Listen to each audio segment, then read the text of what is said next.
L'histoire militaire mondiale est ponctuée d'actes de courage qui inspirent des générations et d'actes de lâcheté qui font honte à des nations entières. Mais ce que vous allez découvrir dépasse toute catégorie connue de comportement militaire. Voici l'histoire d'un général qui a non seulement abandonné ses soldats, mais aussi saboté activement sa propre armée pendant la Seconde Guerre mondiale, causant la mort de milliers de ses compatriotes, l'une des trahisons les plus choquantes jamais documentées. Le général en question est Andreï Vlasov, un soldat soviétique qui a débuté la guerre en héros national, défendant Moscou contre les forces allemandes en 1941.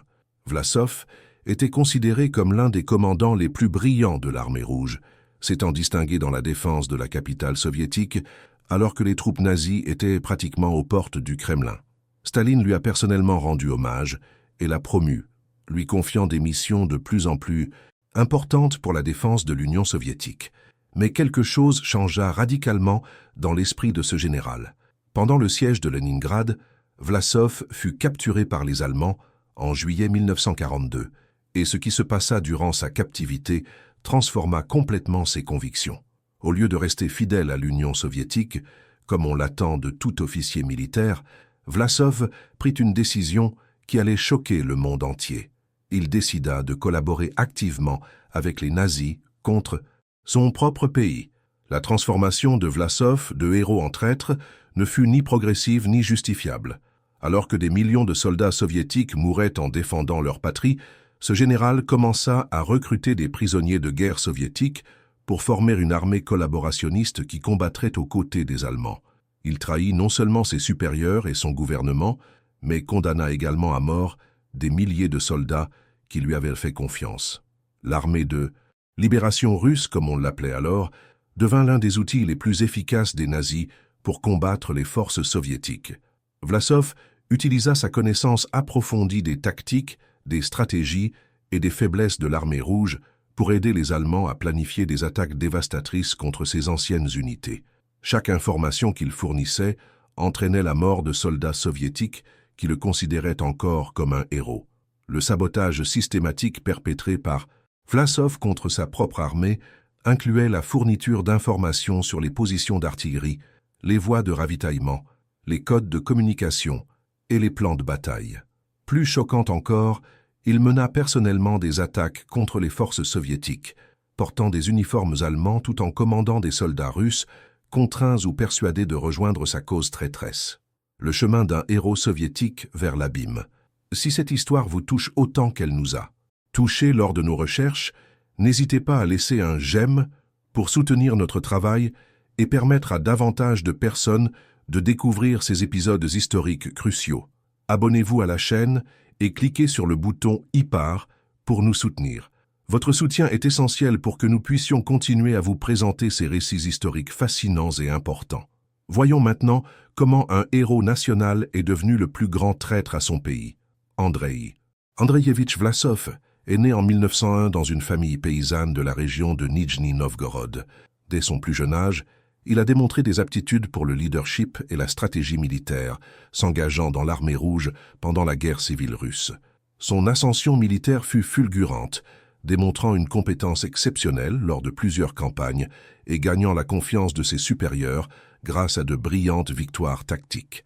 Dans les années 1930, Vlasov servit comme conseiller militaire en Chine, aidant les forces chinoises contre l'invasion japonaise.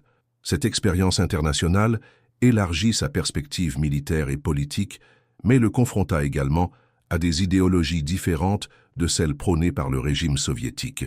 Certains historiens suggèrent que les germes de sa future trahison furent semés durant cette période, alors qu'il était témoin de différents systèmes politiques et qu'il remettait en question l'efficacité du communisme stalinien.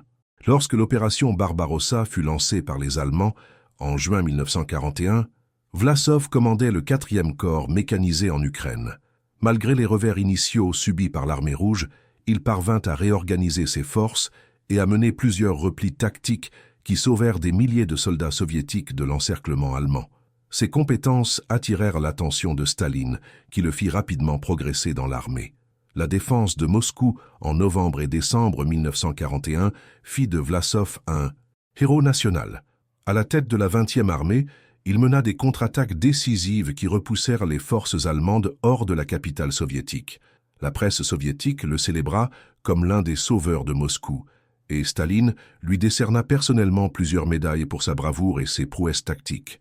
Mais la gloire militaire de Vlasov fut de courte durée. En janvier 1942, il fut envoyé à la tête de la 2e armée de choc pour tenter de briser le siège de Leningrad. L'opération fut mal planifiée dès le départ.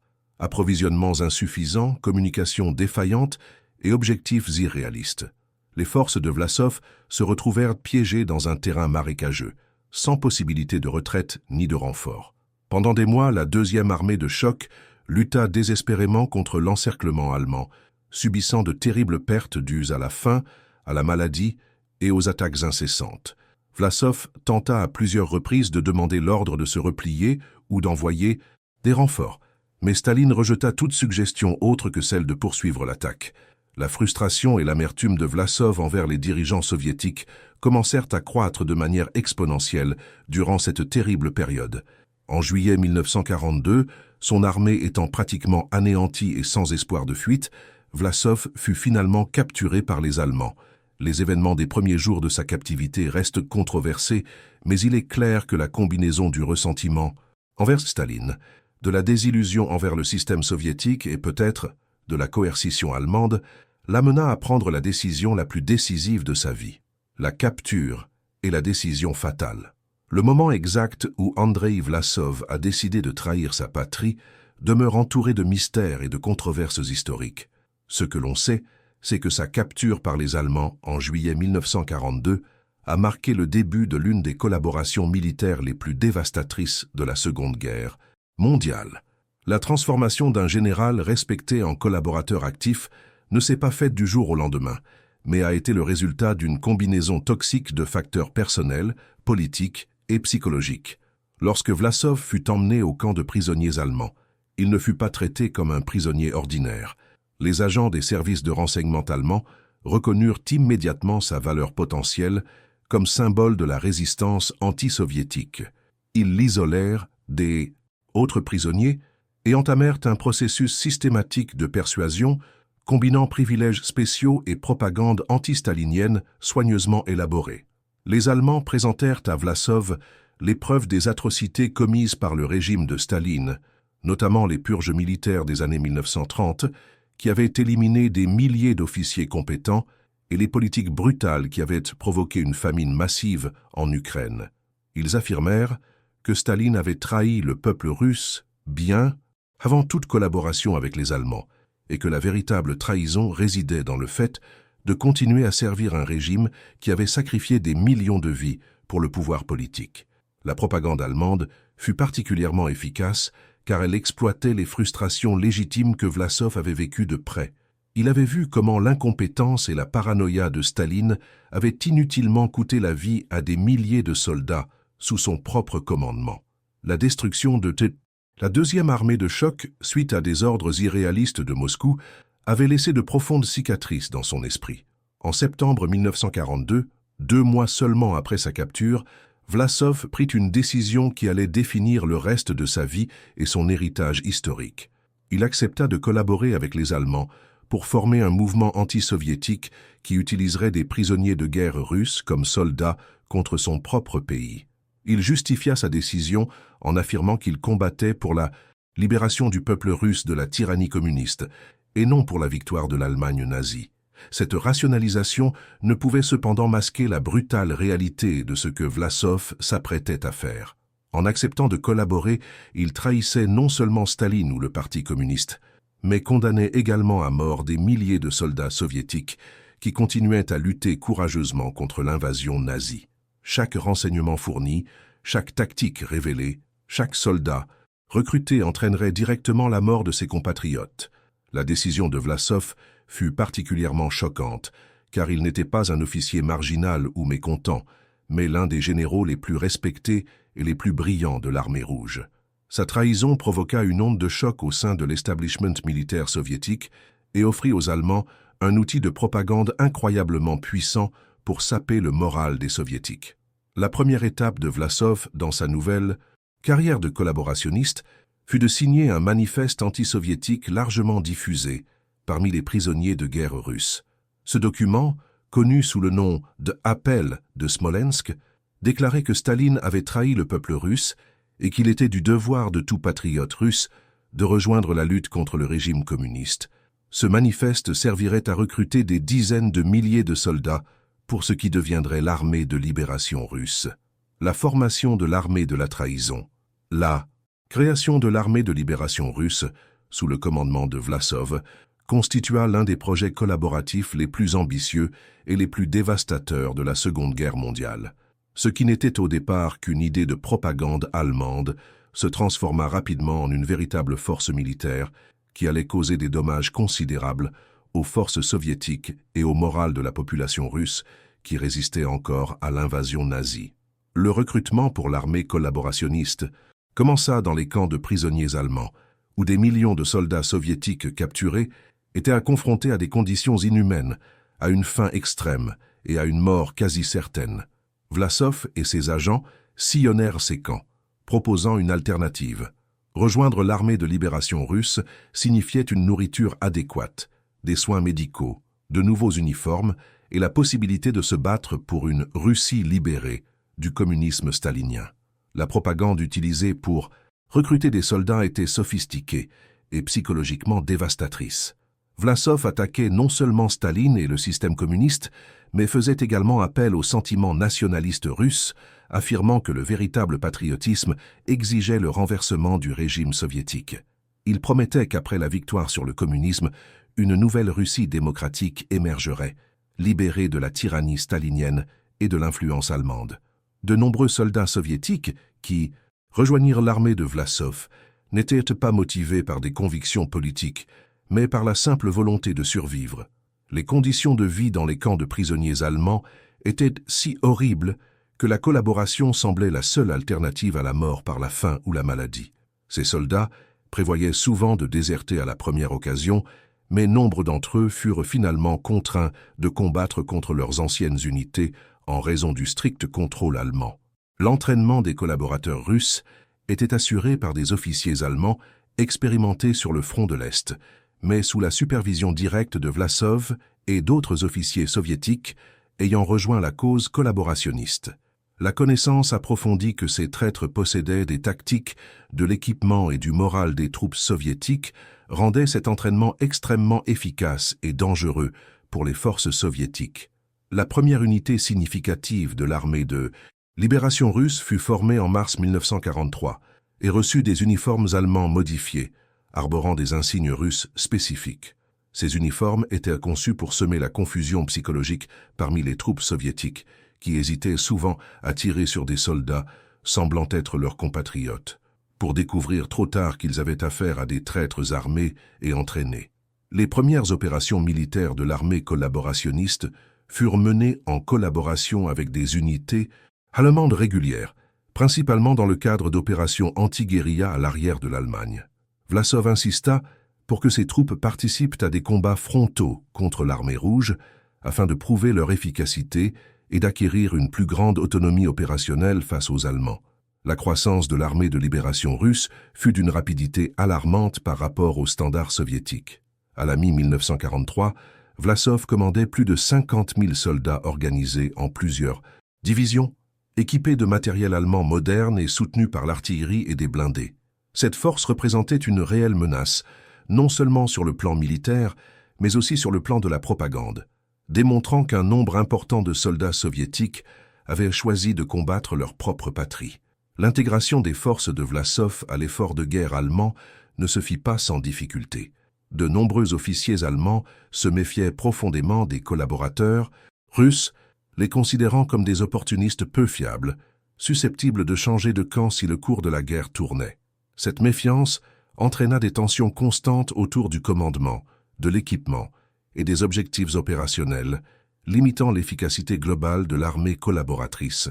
Les premières opérations contre la patrie, les premières opérations militaires de l'armée de libération russe contre les forces soviétiques marquèrent l'un des chapitres les plus sombres de la Seconde Guerre mondiale.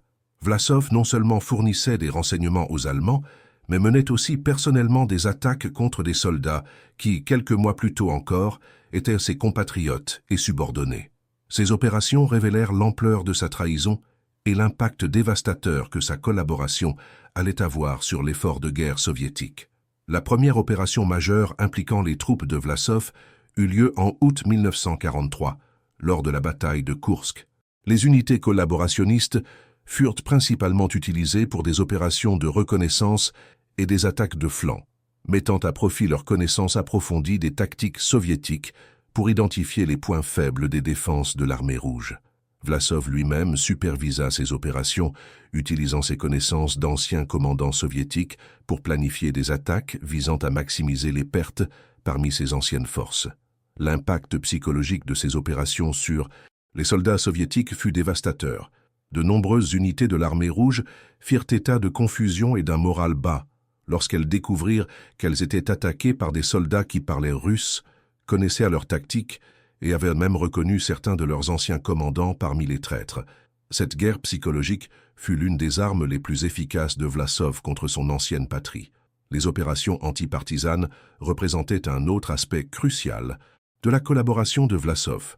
Les partisans soviétiques opérant derrière les lignes allemandes causaient des dommages importants aux lignes de ravitaillement et de communication nazies. Vlasov proposa d'utiliser ses troupes pour les combattre, arguant que les soldats russes seraient plus efficaces contre eux que les troupes allemandes. Cette proposition fut accueillie avec enthousiasme par les Allemands qui perdaient des centaines de soldats chaque mois lors des attaques des partisans.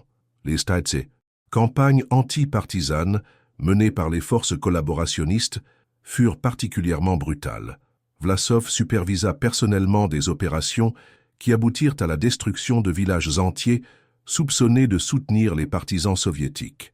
Ces opérations comprenaient des exécutions massives de civils, des incendies d'habitations et la confiscation de toutes les réserves alimentaires, laissant des populations entières mourir de faim pendant l'hiver russe.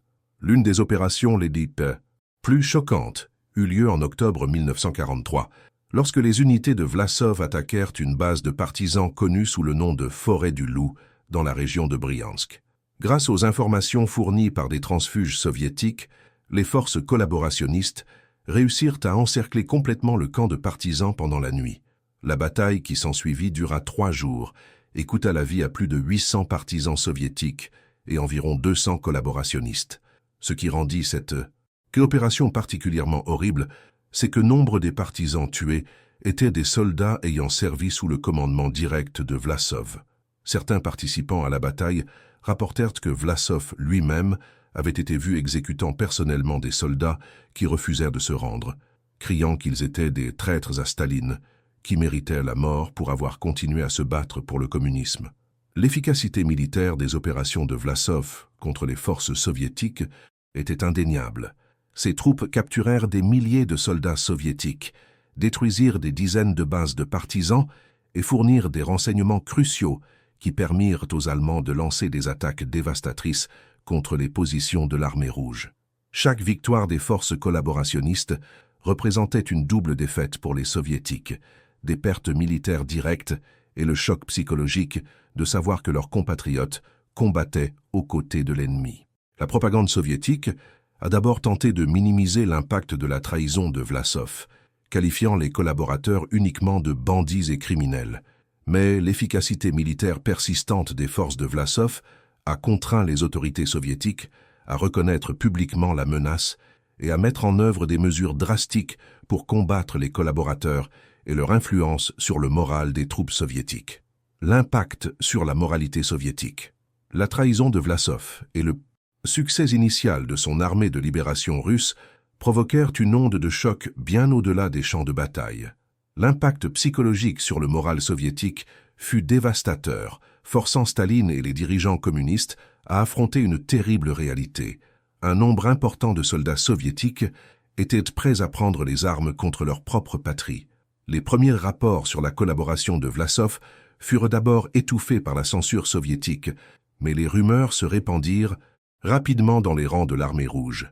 Les soldats commencèrent à douter de la loyauté de leurs commandants, en particulier ceux qui avaient été capturés puis libérés ou qui avaient servi dans des unités précédemment commandées par Vlasov. Ce climat de suspicion mutuelle éroda la cohésion militaire à des moments critiques de la guerre. La réponse officielle soviétique à la trahison de Vlasov fut une intense campagne de propagande qui présentait tous les collaborationnistes comme des lâches, des opportunistes et des traîtres à la patrie russe. Les commissaires politiques reçurent pour instruction de tenir des réunions régulières avec les soldats pour dénoncer Vlasov et expliquer en quoi sa trahison constituait le pire déshonneur militaire. Ces séances comprenaient souvent la lecture de lettres de famille de soldats tués au combat contre les forces collaborationnistes. Staline ordonna personnellement que le nom de Vlasov soit retiré de tous les registres militaires officiels et que toute mention de ses exploits passés soit effacée des archives soviétiques. Les médailles et décorations décernées à Vlasov furent déclarées nulles et non avenues, et les soldats ayant servi sous son commandement furent soumis à des interrogatoires intensifs, afin de déterminer s'ils avaient été contaminés par des idées traîtresses. Le système des commissaires politiques fut élargi et renforcé en réponse directe à la menace posée par la propagande collaborationniste.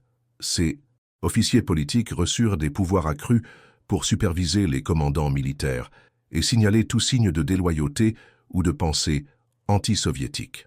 De nombreux officiers compétents furent exécutés ou démis de leurs fonctions, soupçonnés de sympathie pour les idées de Vlasov. La découverte que des dizaines de milliers de soldats soviétiques étaient prêts à rejoindre l'armée de Vlasov a contraint les dirigeants soviétiques à remettre en question l'efficacité de leur propre propagande et de leur contrôle politique. Des rapports internes du NKVD ont révélé que de nombreux soldats capturés exprimaient un ressentiment sincère envers le régime stalinien, invoquant les purges militaires, la collectivisation forcée et la répression politique comme raison de leur déloyauté. Les familles des soldats ayant rejoint l'armée collaborationniste furent systématiquement persécutées par les autorités soviétiques. Les épouses furent divorcées de force, les enfants retirés des écoles, les biens confisqués et les proches envoyés dans des camps de travail. Cette politique de punition collective visait à décourager les autres soldats d'envisager la collaboration, mais elle a également accru le ressentiment envers le régime soviétique. L'efficacité de la propagande de Vlasov auprès des prisonniers de guerre soviétiques imposa des changements importants dans la politique militaire soviétique. De nouvelles directives furent émises, interdisant aux soldats de se rendre en toutes circonstances, avec l'ordre explicite qu'il était préférable de mourir au combat plutôt que de risquer d'être capturé et de se convertir à la collaboration. Ces ordres se soldèrent par des pertes inutilement élevées dans de nombreuses batailles. Le moral des civils fut également affecté par la trahison de Vlasov, notamment dans les zones libérées des forces allemandes. Les populations civiles ayant souffert sous l'occupation nazie furent choquées d'apprendre que des soldats russes avaient volontairement participé à des atrocités contre leurs propres compatriotes.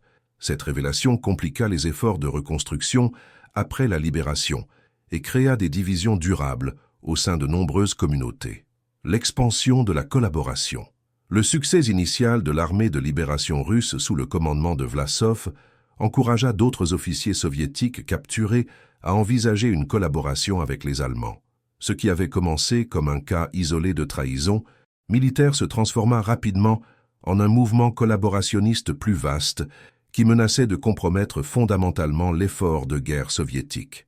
Parmi les officiers soviétiques de haut rang qui suivirent l'exemple de Vlasov se trouvait le général Mikhail Meandrov, ancien commandant du 41e corps de fusiliers, qui fut capturé lors de la retraite de Kertch en mai 1942. Meandrov rejoignit non seulement le mouvement collaborationniste, mais apporta également avec lui une connaissance détaillée des défenses soviétiques dans le Caucase, information que les Allemands utilisèrent pour planifier leur offensive d'été 1942 dans cette région. Le colonel Vladimir Gil, ancien chef d'état-major de la 229e division de fusiliers, devint l'un des principaux recruteurs de l'armée de Vlasov. Gil développa des techniques de persuasion sophistiquées combinant appels patriotiques, promesses de traitement de faveur et possibilités de vengeance contre les commissaires politiques qui avaient exécuté des soldats pour lâcheté ou désertion. Ces méthodes étaient si efficaces qu'il parvint à recruter des unités entières de prisonniers soviétiques. L'expansion du mouvement collaborationniste ne se limita pas aux officiers. Des intellectuels soviétiques, dont des professeurs d'université, des écrivains et des scientifiques capturés ou ayant choisi de rester dans les territoires occupés, commencèrent à produire une propagande anti-soviétique sophistiquée. Cette propagande intellectuelle conférait au mouvement une crédibilité académique, amplifiant considérablement son impact psychologique. L'un des apports les plus dévastateurs au mouvement collaborationniste fut le général Bronislaw Kaminski, qui avait établi une république collaborationniste autonome dans la région de Briansk. Kaminski commandait plus de 20 000 soldats et créa une administration civile complète, indépendante des Allemands et des Soviétiques. Sa république low-cost devint un modèle pour les autres territoires collaborationnistes. La collaboration s'est également étendue aux unités militaires non russes de l'armée rouge. Les soldats ukrainiens, biélorusses, géorgiens et autres soldats soviétiques étaient particulièrement réceptifs à la propagande collaborationniste, promettant l'indépendance nationale après la défaite du communisme. Ces unités ethniques avaient souvent des motivations séparatistes qui dépassaient la simple opposition à Staline. Le recrutement de femmes soviétiques dans le mouvement collaborationniste constitua un aspect particulièrement choquant de l'expansion de la trahison. Des femmes ayant servi comme infirmières, opératrices radio, tireuses d'élite et autres militaires furent persuadées de rejoindre les forces collaborationnistes. Nombre d'entre elles furent ensuite utilisées dans des opérations de propagande, ciblant spécifiquement les soldats soviétiques de sexe masculin. La création d'une université collaborationniste à Dabendorf, près de Berlin, marqua l'institutionnalisation de la trahison intellectuelle. Cette institution forma des centaines d'intellectuels soviétiques à la production de propagande anticommuniste, à l'élaboration de plans pour un gouvernement post-soviétique et à la formation des futurs administrateurs des territoires libérés. Les diplômés de cette université se répandirent dans toute l'Europe occupée par l'Allemagne. L'expansion internationale du mouvement collaborationniste s'est traduite par la création de comités Russie libre dans les pays européens occupés par l'Allemagne. Ces comités ont recruté des travailleurs forcés et des réfugiés soviétiques pour soutenir le mouvement anti-soviétique, élargissant ainsi la base du soutien collaborationniste bien au-delà des prisonniers de guerre. La sophistication croissante du mouvement collaborationniste obligea les Allemands à développer des structures administratives complexes pour gérer ces différentes factions et prévenir les conflits internes. La division des affaires russes du ministère du Reich pour les territoires de l'Est occupés devint de fait un gouvernement collaborationniste en exil, doté de départements responsables des affaires militaires, de la propagande, de l'administration civile et de la planification d'après-guerre. Les conséquences dévastatrices. Les actions de Vlasov et de son armée collaborationniste grandissante ont eu des conséquences dévastatrices qui se sont étendues bien au-delà des champs de bataille immédiats.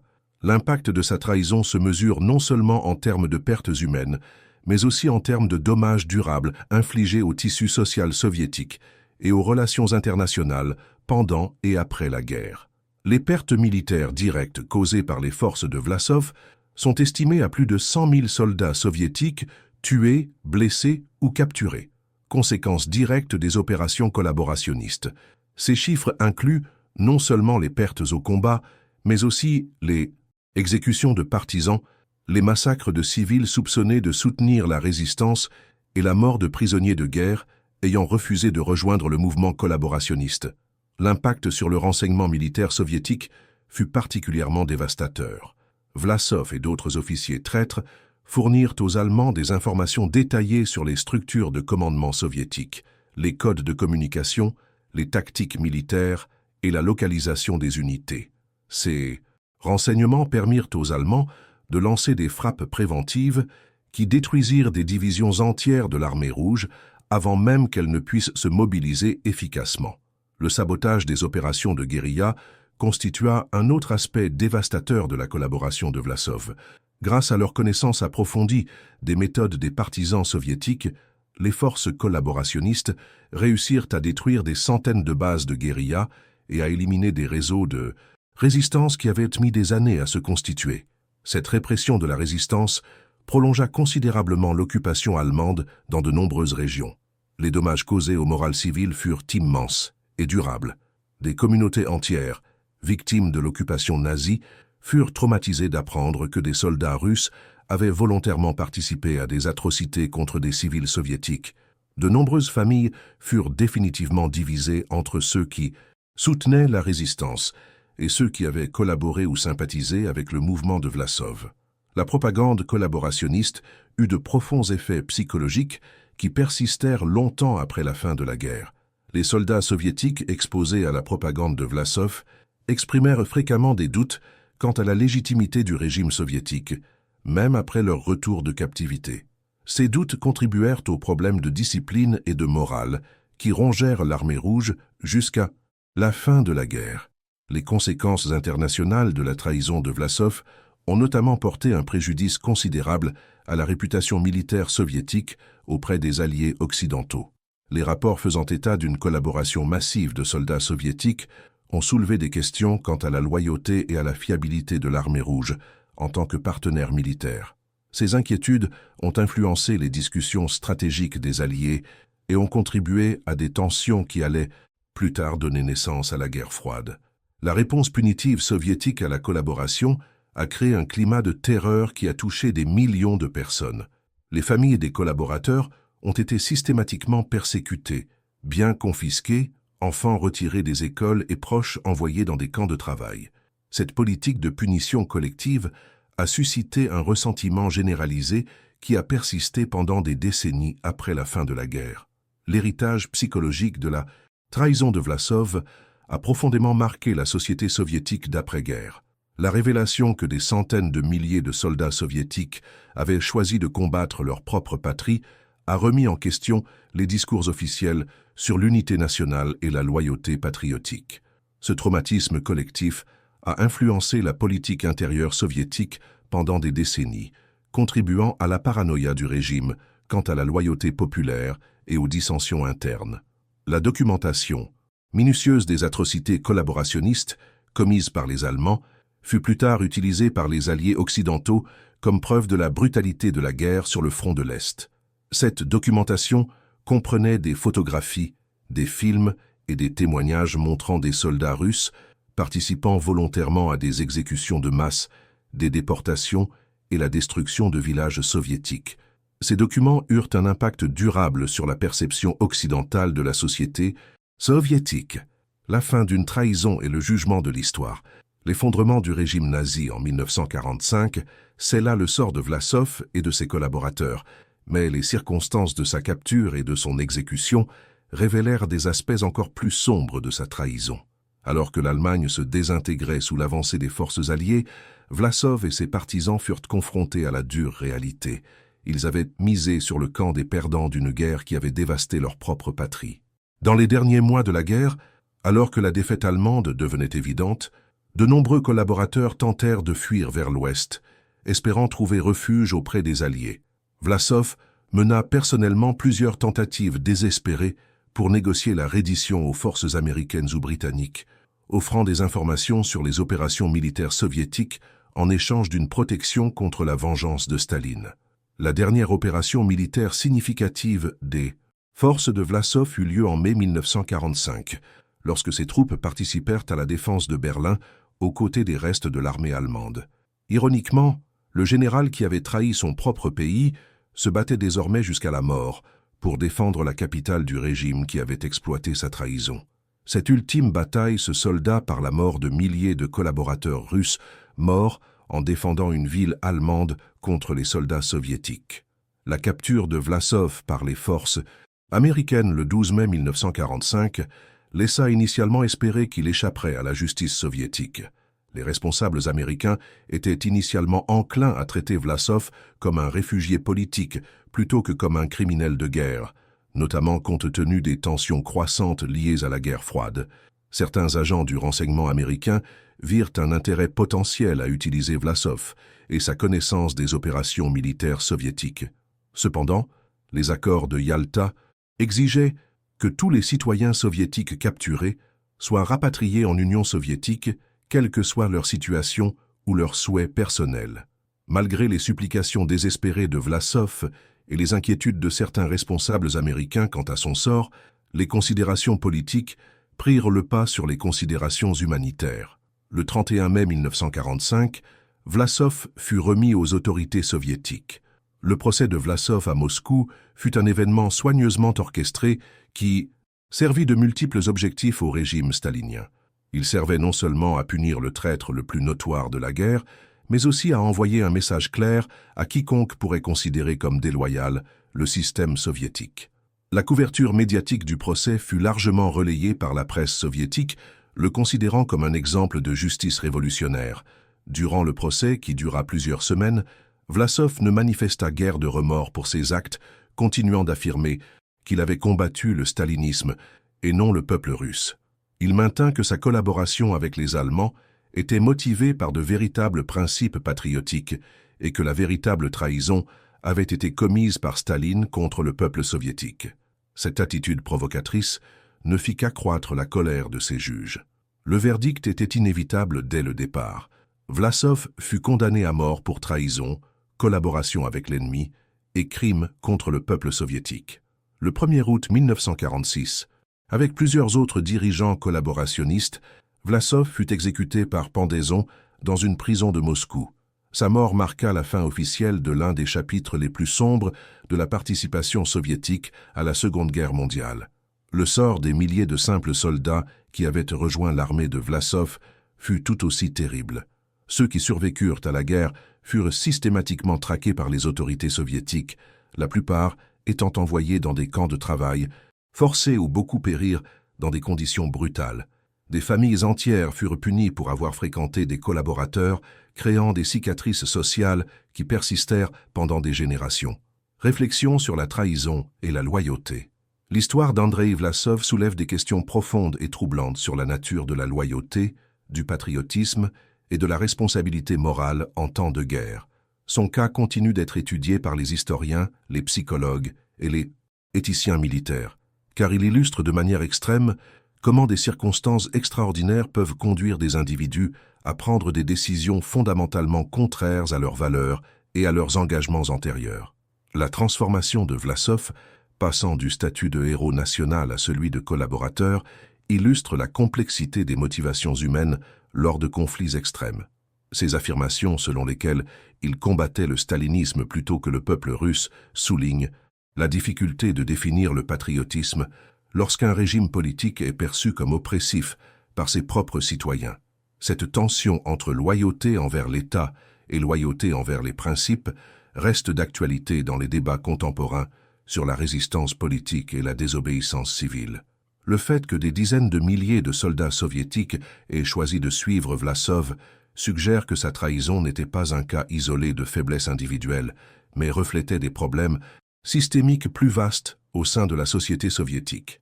Les purges militaires de Staline, les politiques brutales de collectivisation et la répression politique avaient créé de profonds réservoirs de ressentiment que les Allemands ont su exploiter efficacement.